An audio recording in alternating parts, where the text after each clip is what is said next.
Hello, Dale the librarian here. I wanted to give you two quick tasks to do. So when you're doing library research today, it can give you some starting points. When you go to any library homepage, you're going to have something called the catalog. And they might give it different names. Ours might be, I think it was called USearch. But at any rate, this has articles, DVDs, books, book chapters, dissertations, newspapers, a whole bunch of different things in it. So when you type in a single keyword, I'm going to do homeless. And you can see earlier I put in homelessness. That was a bit of a dud, so I had to try a different one. Not everyone talks about homelessness, but they sometimes talk about homeless populations. So you could do both, couldn't you? When you go in and do a search for anything, it's going to go through those tens of millions of objects that we have indexed in our catalog. How do you make use of that? There's two things that I want you to do. First of all, you can see there's articles, specific journals, research guides. The two that you'd probably be most interested in are books and articles, but you can see a preview of them down here, including things on reserve for your classes. So let's go to articles, for example. Opens up a new window, and I want to show you a cool trick. When you're doing writing on a topic, you do background research, like you go to Wikipedia or things like that, and you try and figure out whether the things that you're writing on cover everything or whether you're missing any of the pieces. One way to check that is to do a really big open-ended search with just one keyword or so. And then when I'm in articles, I go down on the facets side and I can go into subjects. And so what are the contexts that homeless populations are being written about? Well, there's my keyword homelessness. There's persons, people. Here we start to get into descriptions of populations or things afflicting mental health, mental disorders. Here's something related to substance abuse. Here's age, another population. How do you narrow down even further? So if you're interested in a particular subpopulation, let's try one of those keywords that I found was youth. I put that and in uppercase so it doesn't look for and. And now I can go back in. So now I'm looking homeless and that particular age division. And now I go in and what's being written about homeless youth. Well, then we're getting into, they're looking a lot at psychology, so maybe causation. They're looking at public policy. But then we have like a whole bunch of different ways of going into it. So there's mental health, different ways of saying youth, there's gender.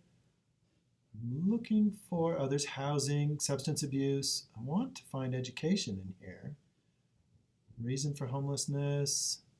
Ooh, runaways is big. United States. Oh, that's interesting. Oh, different descriptions. I wanted to find education. So why don't I just type in that then?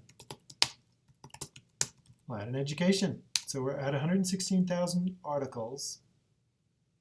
So what can schools do? Maybe I should have just typed in schools. Let's go back. So instead of education, let's type in schools. So this is how you negotiate your keywords.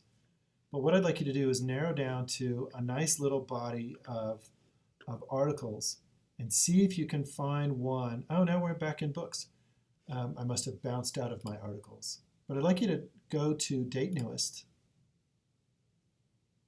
and just look for something that might be close to what you're interested in and just try and read a little bit of how people are talking about it, who the stakeholders are, how they're describing it, some of the rhetoric that they're using, so arguments and discourse, how they're defending or criticizing a particular intervention or a project. So that's the first thing I'd like you to do.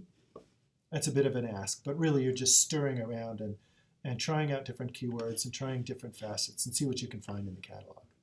Second thing I'd like you to do is from the library homepage, I'd like you to go into a particular database.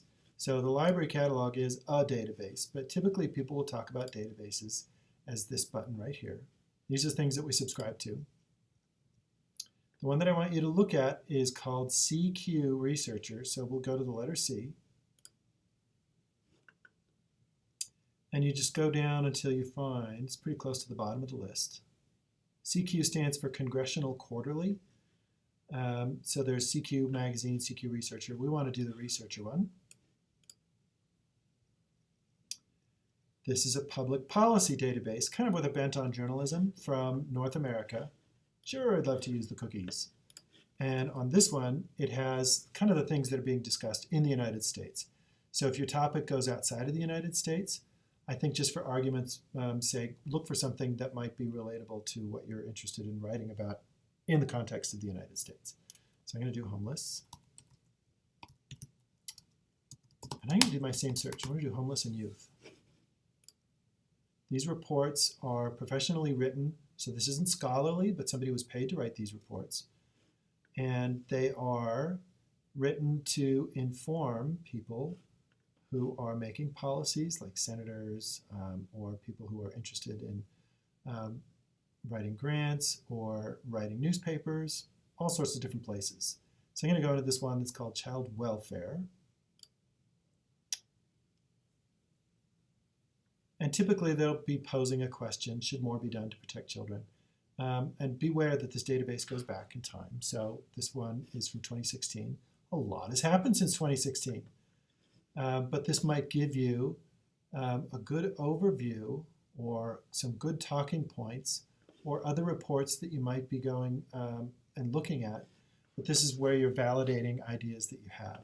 So if you can read this first paragraph on a couple of reports, what this is doing is helping you get some of that background information. So when we do the dedicated research, you'll be more informed and ready to talk about your topic in a way where you know some of the language that's being used and some of the stakeholders. This is an index down the side. Background is kind of the history of where we came from, current situation, as I think we just looked at that. Outlook is kind of a projection of where public policy might be going. Pro and con, I'm going to click on that one. Oh, chronology is really good too. I'll click on pro and con.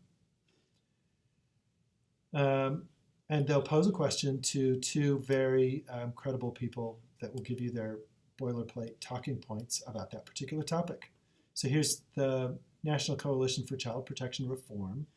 And this is somebody from Government Affairs Social Change Partners.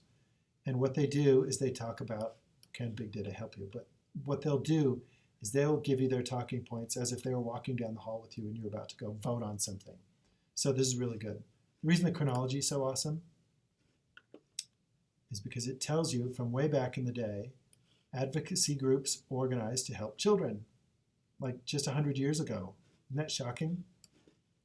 And then you can see all the different social reforms that have gone on.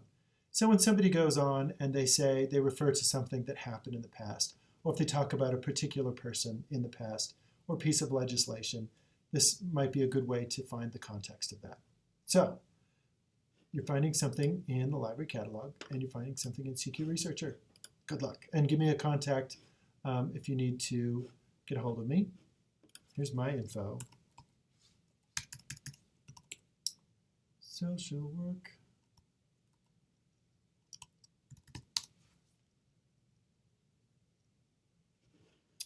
Here's my contact info right here. I'm Dale the Librarian, and you can find me at the Social Work Campus Guide, which is at, oh, I can't drag it down right here. Campus Guides, libutah.edu/socialwork. See you soon.